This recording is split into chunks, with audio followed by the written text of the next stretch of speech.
Bismillahirrahmanirrahim. Welcome to my YouTube channel.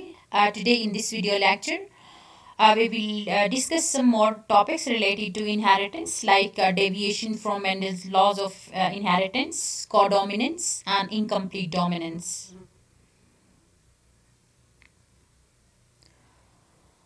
अब ये देखा गया कि after the discovery of Mendel's work scientist began experiments on genetics of various organisms जिसमें जो एक्सपेरिमेंट्स थे वो सारे के सारे ऑर्गेनिजम्स के अंदर जो ट्रेड्स थे वो फॉलो नहीं कर रहे थे.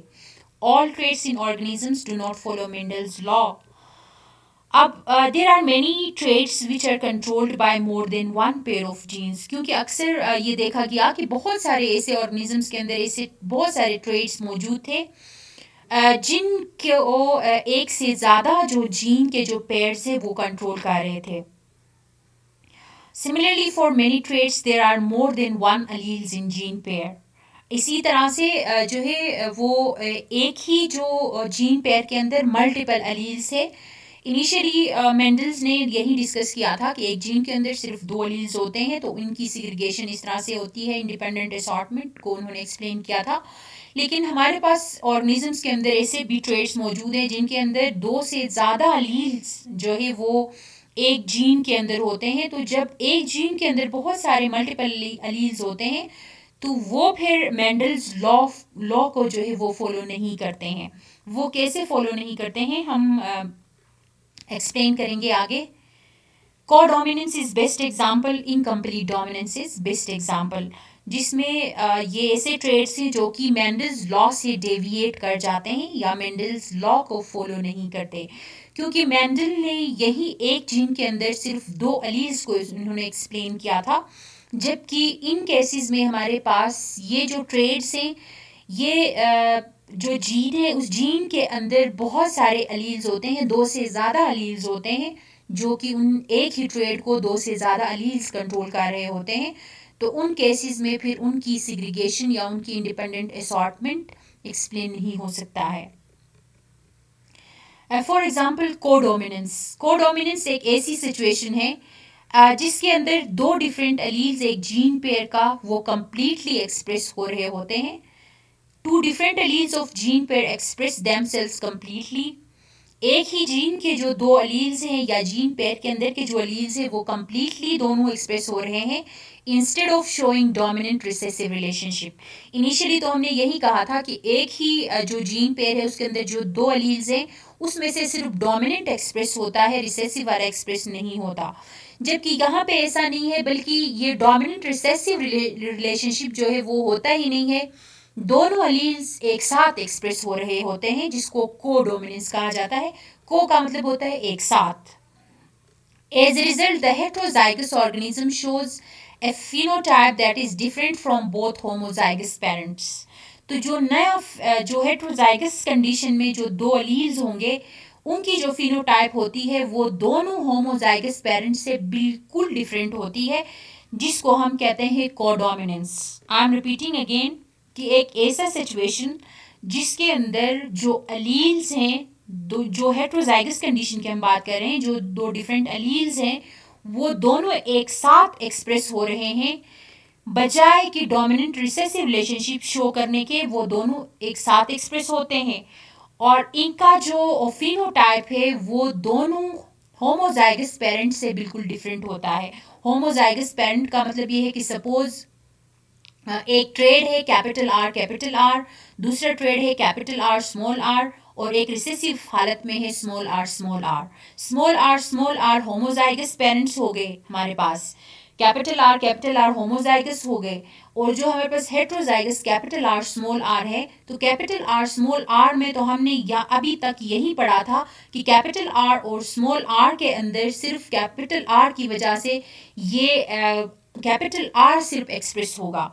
तो यहाँ पे ये कंडीशन नहीं होता, बल्कि कैपिटल आर और स्मॉल आर के अंदर जो है वो डोमिनेंट रिसेसिव की कॉन्सेप्ट ही नहीं होती. वहाँ पे ना डोमिनेंट या डोमिनेंट रिसेसिव रिलेशनशिप होता ही नहीं है, बल्कि दोनों अलील्स कैपिटल आर भी एक्सप्रेस होता है, स्मॉल आर भी एक्सप्रेस होता है और ये एक ऐसा फिनोटाइप हमें देता है जो कि दोनों होमोजाइगस स्मॉल आर और कैपिटल आर से बिल्कुल मुख्तलिफ होते हैं।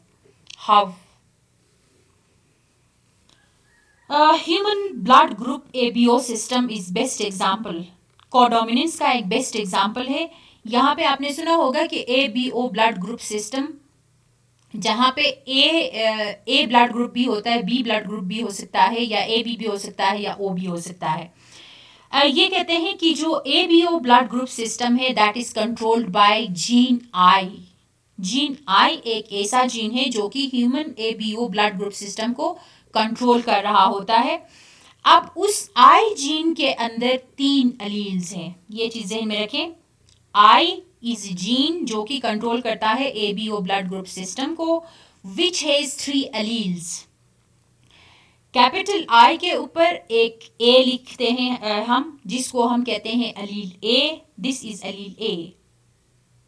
या कैपिटल आई के ऊपर एक बी लिखते हैं जिसको हम कहते हैं अलील बी, और एक अलील है स्मॉल आई।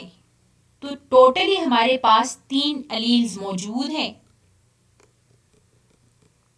3 अलील्स इस एबीओ ब्लड ग्रुप सिस्टम के अंदर मौजूद होते हैं, जिसमें कैपिटल आई के ऊपर एक ए लिखते हैं जिसको हम कहते हैं कि ब्लड ग्रुप ए है अलील ए की वजह से, और कैपिटल आई के साथ कैपिटल बी है जिसको हम अलील बी कहते हैं, और एक अलील होता है स्मॉल आई। तो टोटली हमारे पास आई कैपिटल आई जीन के अंदर 3 टाइप के अलील्स हैं।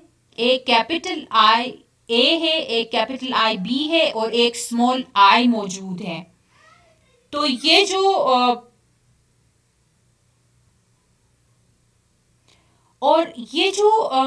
अलील आई ए है वो एक एंटीजन प्रोड्यूस करता है जिसको हम एंटीजन ए कहते हैं, और जो अलील आई बी है वो एक एंटीजन प्रोड्यूस करता है जिसको हम एंटीजन बी कहते हैं, जिसकी वजह से ब्लड ग्रुप बी होती है। अलील आई ए एक एंटीजन प्रोड्यूस करता है जिसकी वजह से ब्लड ग्रुप ए होती है। अलील आई बी एक एंटीजन प्रोड्यूस करता है जिसकी वजह से ब्लड ग्रुप बी होती है। और अलील स्मॉल आई जो है वो कोई भी एंटीजन प्रोड्यूस नहीं करता, जिसकी वजह से हम इसको ब्लड ग्रुप ओ कहते हैं। एंड अलील जो है आपके पास जो अलील आई ए और आई बी है वो एक एंटीजन ए भी प्रोड्यूस करते हैं, एंटीजन बी भी प्रोड्यूस करते हैं, जिसकी वजह से ब्लड ग्रुप ए बी होती है। आप देखें कि हमारे पास जो पॉसिबिलिटीज हैं, ये कंप्लीट इंडिविजुअल के अंदर ऑब्वियसली ये अलील्स होंगे। आई ए होगा तो तब एंटीजन ए प्रोड्यूस होगी, ब्लड ग्रुप ए। अगर आई ए होगा साथ में ये जो स्मॉल आई वाला अलील होगा तो तब भी एंटीजन ए ही प्रोड्यूस होगी। अलील आई बी अगर ये होमोजाइगस फॉर्म में बी होगा तब भी एंटीजन बी प्रोड्यूस करेगा, या फिर अलील आई बी और स्मॉल आई अलील, ये एक अलील है ये दूसरा अलील है, तब इनकी कॉम्बिनेशन से एंटीजन बी प्रोड्यूस हो सकती है। स्मॉल आई की अलील्स अगर मौजूद होंगे, इनकी दो जो कॉम्बिनेशन होगी एक इंडिविजुअल के अंदर, तो यहाँ पे कोई एंटीजन प्रोड्यूस नहीं होगी, ब्लड ग्रुप ओ होगा। अगर हमारे पास अलील ए होगा, अलील बी होगा, अलील ए भी होगा, अलील बी भी होगा, तो उस केस में एंटीजन ए भी प्रोड्यूस होगा, एंटीजन बी भी प्रोड्यूस होगा, और ब्लड ग्रुप हमारे पास ए बी होगा। अब इस केस में आप देखें आई ए और आई बी का जो केस है ये डोमिनेंट ओवर है। जब हेट्रोजाइगस जीनोटाइप आई ए और आई बी यहाँ पे मौजूद है तो दोनों अलील्स जो है वो इस केस में ना कोई डोमिनेंट आपको नजर आ रहा है ना कोई आपको रिसेसिव नजर आ रहा है। देखिए यहाँ पे डोमिनेंट रिसेसिव की बात है खत्म है। हेट्रोजाइगस कंडीशन में है अलील ए भी मौजूद है, अलील बी भी मौजूद है। तो हेट्रोजाइगस कंडीशन में ये क्या कर रहे हैं, दोनों एक साथ एक्सप्रेस हो रहे हैं। अलील ए भी एक्सप्रेस हो रहा है, अपना एंटीजन ए प्रोड्यूस कर रहा है, और अलील बी भी एक्सप्रेस हो रहा है, अपना एंटीजन बी प्रोड्यूस कर रहा है। तो दोनों अलील्स एक साथ एक्सप्रेस हो रहे हैं। यहाँ पे न ए डोमिनेंट है न बी डोमिनेंट है, डोमिनेंट की बात है खत्म है। यहाँ पे डोमिनेंट रिसेसिव का कॉन्सेप्ट ही यहाँ पे खत्म है।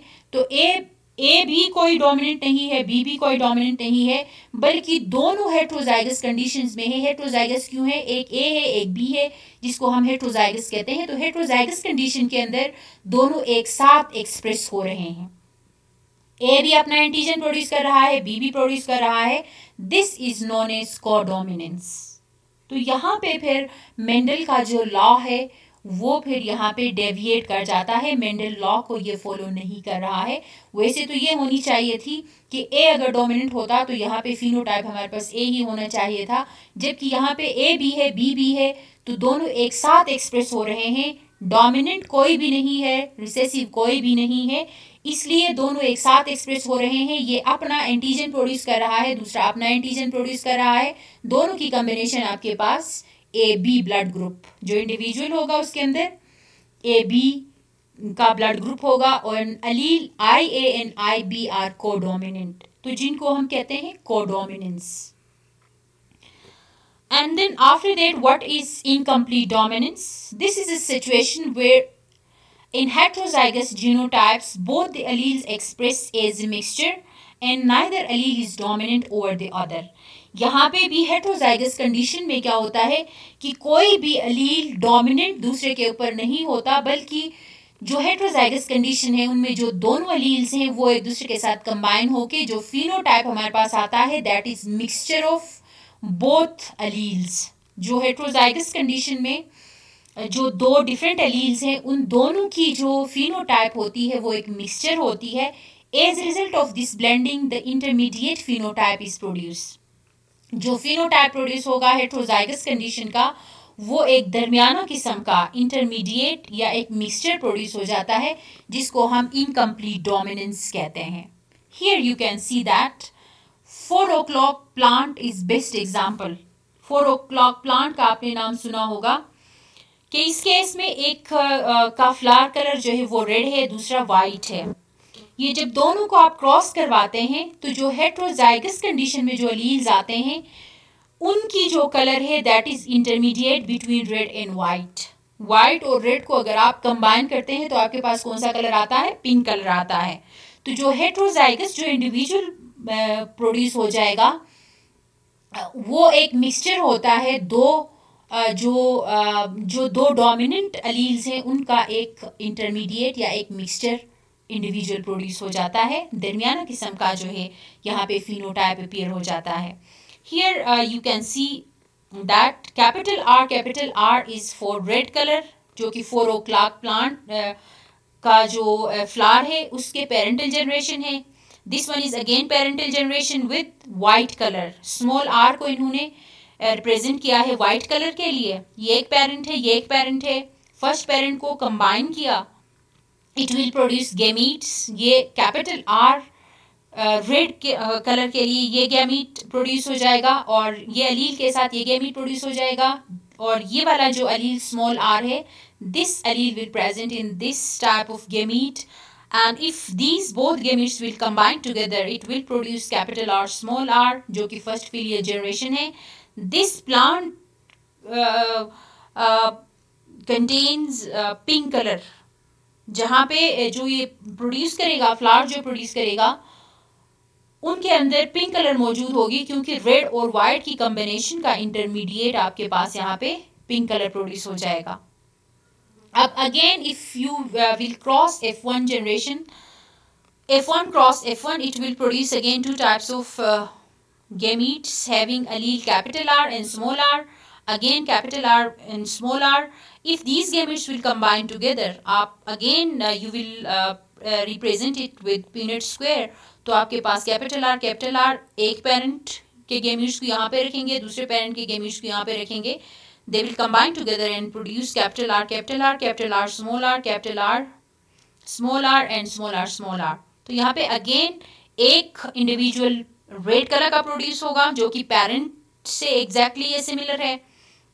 एक वाइट किस्म का प्रोड्यूस हो जाएगा which is exactly similar to parent, और ये बीच में जो दो इंडिविजुअल्स प्रोड्यूस हो जाएंगे वो पिंक कलर के प्रोड्यूस हो जाएंगे। और वो पिंक कलर किस टाइप का होगा? ये पिंक कलर इसलिए ये प्रोड्यूस हुआ क्योंकि ये दोनों पेरेंटल जो कलर्स थे उनका एक मिक्सचर या उनका एक इंटरमीडिएट प्रोड्यूस हो गया। तो यहाँ पे डोमिनेंट एंड रिसेसिव की जो कॉन्सेप्ट है वो यहाँ पे ख़त्म हो जाती है, और ये जो है वो मेंडल लॉ को फॉलो नहीं करता, जिसमें कैपिटल आर स्मॉल आर के लिए हमने मेंडल लॉ के केस में हमने कहा था कि कैपिटल आर डोमिनेंट है, इसलिए ये रेड प्रोड्यूस हो जाएगा। तो यहाँ पे रेड प्रोड्यूस नहीं होता, बल्कि ये एक जो हेट्रोजाइगस कंडीशन है, this is heterozygous, capital R small R, ये हेट्रोजाइगस कंडीशंस है।